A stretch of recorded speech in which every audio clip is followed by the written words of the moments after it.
general, had to advertise the Chicago slaughterhouse also, in order to spread a false notion about it, totally unrelated to reality over the whole planet. As is in general the rule there, they certainly did not spare their dollars in this case either. And since the sacred being function of conscience is completely atrophied among contemporary terrestrial what are called journalists and reporters, the result is that in all your favorites breeding on all the continents, there is crystallized just that definite, monstrously exaggerated notion of the slaughterhouses of the city of Chicago. And it can be said, indeed, that they did so in true American fashion. On the continent America, the three-brained beings have become so expert in this advertising of theirs that it is quite possible to apply to them the saying of our dear Mullah Nasruddin, who declares that that man will become a friend of the cloven-hoofed, who perfects himself to such reason and such being that he can make an elephant out of a fly.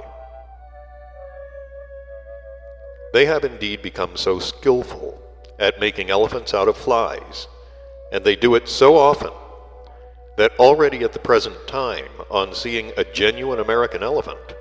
one has to remember oneself with the whole of one's being, not to get the impression that it is only a fly. From Chicago, I returned again to New York, and as all my projects for the fulfillment of which I had come to this continent were then unexpectedly rapidly and rather successfully actualized, and seeing that the surrounding circumstances and conditions of the ordinary existence of the three-brained beings of that city turned out to be corresponding to what was required for my periodic complete rest, which had already become customary for me during my last personal sojourn on the surface of your planet, I decided to stay there longer and exist with the beings there merely according to the being associations inevitably flowing in me. Existing in the said way, in this central point of the beings of this big contemporary group, and rubbing shoulders on various occasions with the various types among them, I just then, without any premeditation, but thanks only to my acquired habit of collating material, so to say, by the way, for those statistics of mine which, as I've already told you, I gathered during the whole of my last personal sojourn among your favorites, for the purpose chiefly of comparing the extent to which all the illnesses and all the strange what are called being subjective vices existing among the beings of the different groups are spread. I constated a fact which greatly interested me, namely, the fact that in the common presences of almost half of all the three-brained beings I met there, the proceeding functioning of the transformation of the first being food is disharmonized. That is, as they themselves would say, their digestive organs are spoiled, and that almost a quarter of them have or are candidates for that form of disease specific to beings there, which they call impotence. Thanks just to which disease, a great many of the contemporary beings of your planet are forever deprived of the possibility of continuing their species. When I chanced to constate this, a great interest in the beings of just this new group arose in me, and I thereupon changed my previously determined mode of existence among them, and allotted half my time, from my personal rest, to special observation and investigation of the causes of this fact, for me so strange and for them so deplorable. In pursuit of this aim, I even took occasion to visit various other provincial points of the beings of this new contemporary group, though I stayed nowhere more than 1 or 2 days, with the exception of the city of Boston, or as it is sometimes called, the city of the people who escaped race degeneration. There I existed for a whole week. And so, as a result of these observations and statistical investigations of mine, it became clear that both these aforesaid diseases, which to a certain extent are prevalent among the contemporary beings in general who breed on all continents, are on this continent so inordinately widespread that its proximate consequences were immediately patent to me,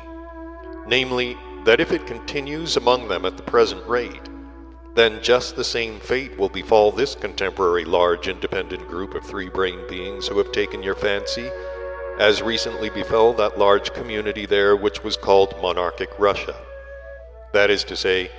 this group also will be destroyed. The difference will be only in the process of the destruction itself. The process of the destruction of the large community monarchic Russia proceeded in consequence of the abnormalities of, so to say, the reason of the power-possessing beings there, whereas the process of destruction of this community America will proceed in consequence of organic abnormalities. In other words, the death of the first community came from, as they say, the mind, whereas the death of the second community will come from the stomach and sex of its beings. The point is that it has long ago been determined that in general the possibility of long existence for a three-brained being of your planet depends at the present time exclusively only on the normal action of these two aforementioned being functions, namely, upon the state of their, as they say, digestion, and upon the functioning of their sex organs.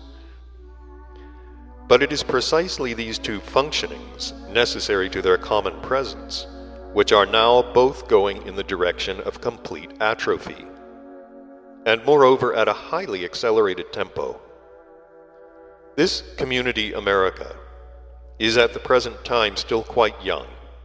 It is still, as they say there on your planet, like an infant, all peaches and cream. And so, if while still so young,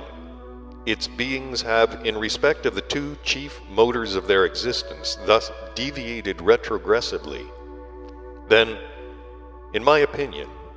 in this case also,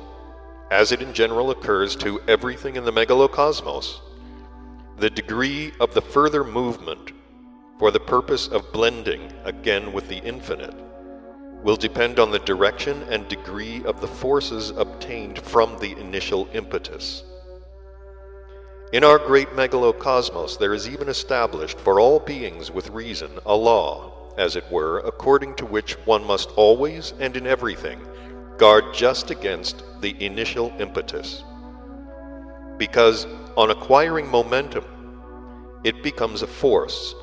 which is the fundamental mover of everything existing in the universe, and which leads everything back to prime being. In this place of his tales, Beelzebub was handed a Laitochandros, and when he had finished listening to the contents of the communication, he turned again to Hussein and said, "I think, my boy, that it will be very useful to you for your more detailed representation and understanding of the strangeness of the psyche in general of these three-brained beings who have taken your fancy, and who arise on the planet Earth, if I explain to you in somewhat greater detail the causes which, in the common presences of these American three-brained beings, produce disharmony in both of these fundamental functionings of theirs. For convenience of exposition, I shall explain to you separately the causes of the disharmony of each of these two fundamental functionings, and I shall begin with